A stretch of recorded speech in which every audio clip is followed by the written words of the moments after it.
મોહણી નો પગલો જો જો થાય તો હવનું હારું થાય. મારી અનગઢવાડી નો પગલો જો જો થાય તો હવનું હારું થાય.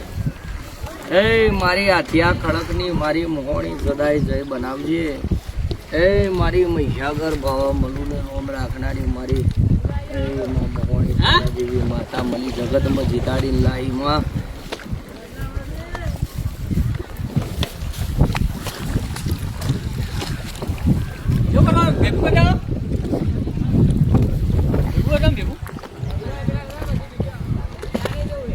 મોટું લઈ જવું પડશે.